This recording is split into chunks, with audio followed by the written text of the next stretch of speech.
गुस्सा एक ऐसा नेगेटिव रिएक्शन है जो हमारे आसपास के मौजूद बहुत सारे लोगों को बहुत हर्ट करता है और न जाने कितने रिश्ते ऐसे हैं जो इस गुस्से की वजह से या तो बहुत कमजोर हो जाते हैं या फिर खत्म हो जाते हैं।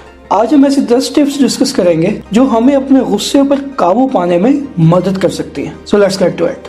पहली टिप है थिंक बिफोर यू स्पीक। ये सुनने में बहुत क्लासिक और फंडामेंटल किस्म का आइडिया लगता है, लेकिन ये बहुत इंपॉर्टेंट है। आपने अक्सर लोगों को ये कहते हुए सुना होगा कि वो मैंने गुस्से में बोल दिया था, मुझे पता नहीं चला।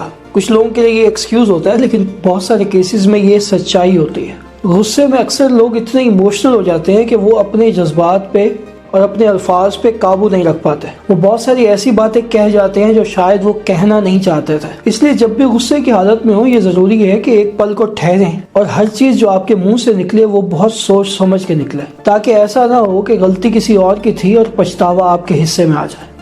इसी से रेलेवेंट हमारी टिप नंबर 2 है वंस यू आर काम एक्सप्रेस योर इमोशंस। बहुत सारे लोग ये गलती करते हैं कि जब उनको गुस्सा आता है तो वो उस गुस्से को पी जाते हैं, लेकिन अपने जज्बात का कभी इजहार नहीं करता है। अब चूंकि वो जज्बात का इजहार नहीं करते तो वो जज्बात अंदर दबे रहते हैं और वो फ्रस्ट्रेट करने लगते हैं। ये सप्रेस्ड इमोशंस किसी न किसी फॉर्म में बाहर जरूर आते हैं। कुछ लोगों के केसेस में ये ओवर रिएक्शंस के तौर पर बाहर आते हैं और कुछ लोगों के केसेस में ये टॉक्सिक पर्सनैलिटी की फॉर्म ले लेते हैं। इसलिए ज़रूरी है कि जब भी गुस्सा आए उस वक्त काम हो जाएं, लेकिन जब आप अपने जज्बात पे प्रॉपरली कंट्रोल पा लें तो ये ज़रूरी है कि आप अपने इमोशंस का इजहार ज़रूर करें। दूसरे इंसान को ये बताएं ज़रूर कि आपको ये बात अच्छी नहीं लगी थी। ये प्रैक्टिस हमेशा इन द लॉन्गर रन आपके रिश्तों को हेल्प करेगा। तीसरी टिप है गेट सम एक्सरसाइज। ये साइंटिफिकली प्रूवन फैक्ट है कि हमारी फिजिकल रूटीन हमारी एंजाइटी और डिप्रेशन पे असरअंदाज होती है। एक्सरसाइज करने से हम रिलैक्स फील करते हैं, इससे हमारा स्ट्रेस लेवल कंट्रोल होता है और हमें अपने गुस्से पर काबू पाने में मदद मिलती है। चौथी टिप है टेक टाइम आउट।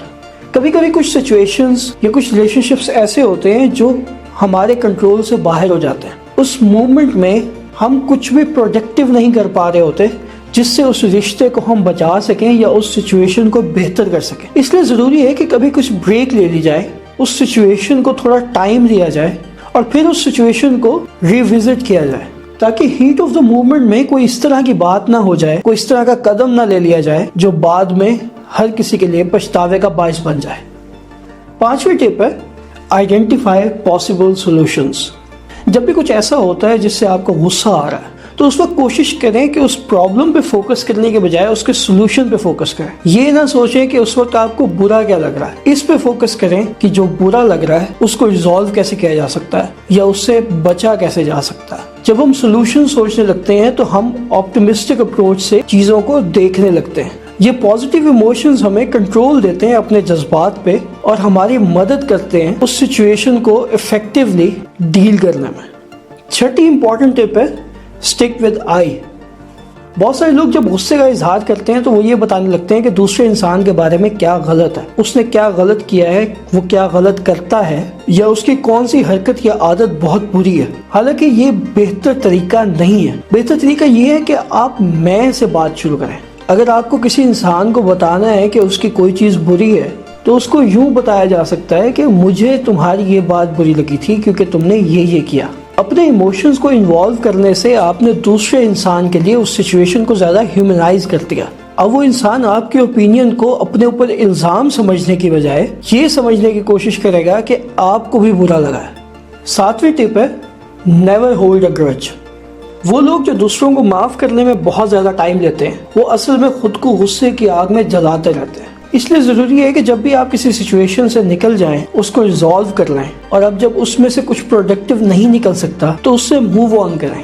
उस सिचुएशन में इन्वॉल्व लोगों से जब आपने डील कर लिया है तो ये ज़रूरी है कि अब उनको माफ़ करें और आगे चलें। जो इंसान हर वक्त ये सोचता रहता है कि उसने दूसरों से बदला कैसे लेना है, वो इंसान ज़िंदगी में कभी आगे नहीं बढ़ पाता, वो प्रोडक्टिव नहीं हो पाता, वो पॉजिटिविटी को एम्ब्रेस नहीं कर पाता। उसका वक्त इस चीज़ में नहीं गुजरता कि वो अपनी ज़िंदगी बेहतर कैसे बना सकता है, बल्कि उसका वक्त इसमें गुजरता है कि वो दूसरों की ज़िंदगी बर्बाद कैसे कर सकता है। और यकीनन ऐसा इंसान ना कभी कामयाब होता है और ना ही कभी अच्छा इंसान बन पाता है। आठवीं टिप है use humour to deal with the tension. मिजाज यकीनन एक बहुत स्ट्रॉन्ग टूल है। बहुत सारी सिचुएशंस को डिफ्यूज करने में, उनसे टेंशन खत्म करने में और लोगों को काम डाउन करने में मिजाज बहुत अहम रोल अदा कर सकता है।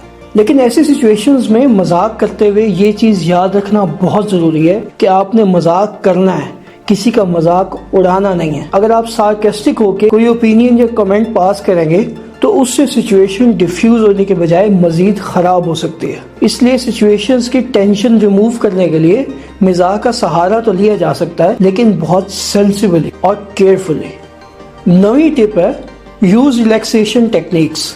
बहुत सारी रिलैक्सेशन टेक्निक्स इस तरह की हैं जो आपको अपने गुस्से और सर्टेन सिचुएशंस पे कंट्रोल करने में हेल्प करती हैं।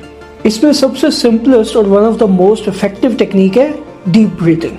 जब भी आपको लगे कि आप अपने इमोशंस पे कंट्रोल नहीं कर पा रहे हो तो कुछ देर के लिए गहरी सांस लेना आपको आपका कंट्रोल वापस दिला सकती है। सो नेक्स्ट टाइम जब आपको लगे कि आपके इमोशंस आपके कंट्रोल में नहीं है, गिव इट अ ट्राई।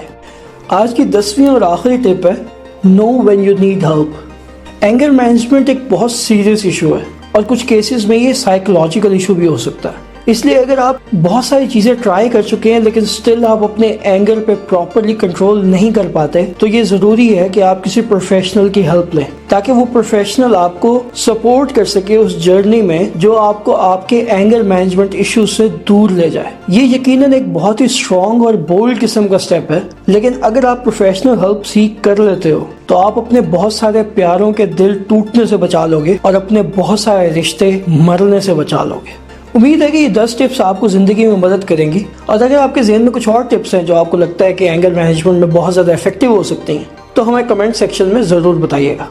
दुआ यही है कि अल्लाह हमें अपने जज्बात पे काबू रखने की तौफीक अता फरमाए। खुदा हाफिज़।